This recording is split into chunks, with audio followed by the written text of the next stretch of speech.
You were not sent into the Sahara to survive. You were sent to draw a line, a railway line, sharp and straight across the blank space of North Africa, etched onto imperial maps with ink and ambition. On paper, the route looked clean, logical, inevitable, another triumph of European engineering over wild nature. But the map lied.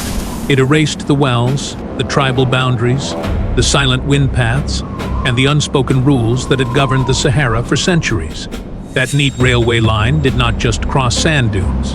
It crossed lives, territories, and a world that had no intention of bending to foreign plans. The Sahara was not empty. It was full of rules you had not earned the right to understand. You arrive at the edge of the desert in the late 1880s. A young member of a French expedition led by Paul Flatters, an officer hardened by Algerian service, convinced he could tame the desert with survey tools, military discipline, and the pride of an empire. You carry a notebook, a compass, a water skin, and a dangerous illusion that knowledge and rank can outmatch the sand. If you were standing at the edge of the Sahara with a map in your hands, would you trust the straight printed line or the quiet locals who know exactly where every hidden well lies? To the European eye, the Sahara stretches endless and vacant. No trees, no villages, no visible borders, just rolling dunes and flat gravel plains. Newcomers make the oldest, deadliest mistake of all. They equate emptiness with safety. They assume a land with no obvious obstacles is a land waiting to be crossed, conquered, and mapped.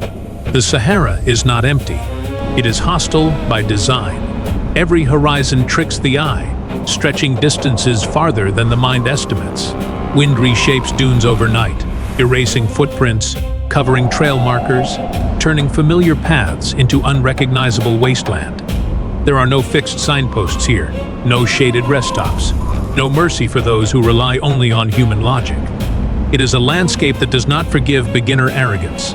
It does not shout its warnings. It waits, quiet, patient, and unyielding. For the first misstep, the first miscalculation, the first moment you assume you know more than the desert itself. A railway looks simple on paper. In the Sahara, every mile asks who controls the next well. The 4th of December, 1880. The second Flatters expedition departs from Ouargla, a fortified outpost on the edge of the Algerian desert. Roughly 90 men gather under the baking winter sun. French military officers, civil engineers, surveyors, Algerian infantrymen, Arab volunteers, camel drivers, and local guides whose faces hold unreadable quiet. This was not a camping trip. It was an empire trying to draw a line across someone else's desert. The mission was clear: survey a viable route for the Trans-Saharan Railway, a grand project meant to link North Africa's coast to the interior, tighten colonial control, open trade routes, and cement French dominance across the region. The group looks formidable in formation, armed and equipped, disciplined by military order. But the desert sees beyond uniforms and rifles. It sees 90 mouths to feed, 90 bodies to hydrate, dozens of camels that need constant grazing and water, and a supply chain fragile enough to collapse with one wrong turn. A large expedition looks powerful on paper. In the desert, it is just a larger mouth to water.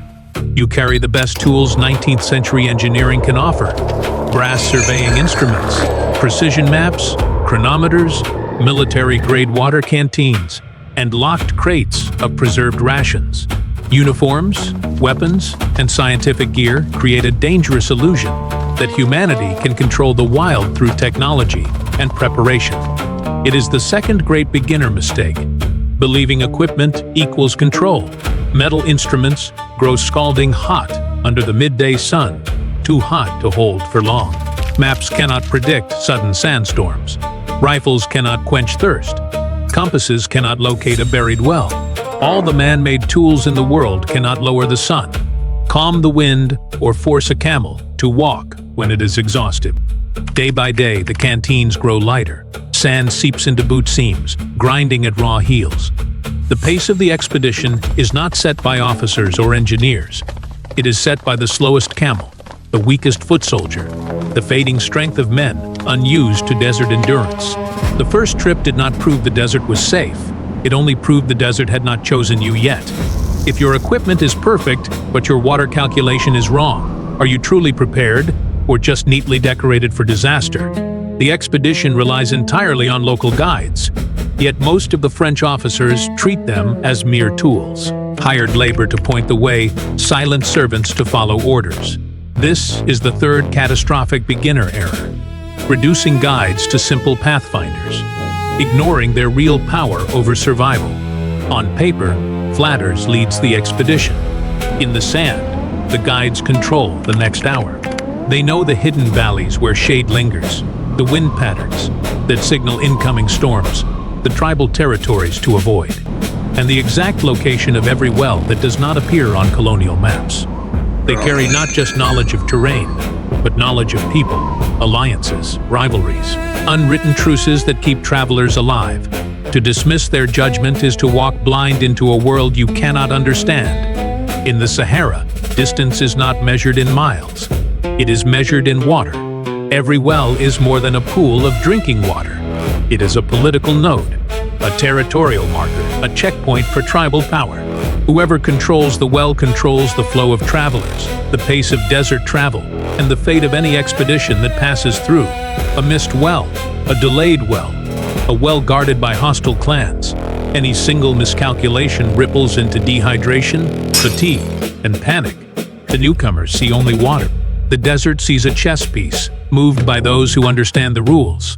In the desert, losing the camels is not losing transport. It is losing your legs, your storage, and your future.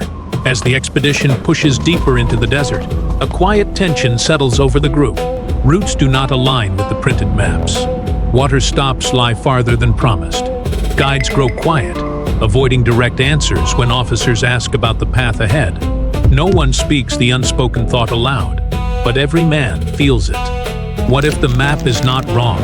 What if someone else is reading it better than you?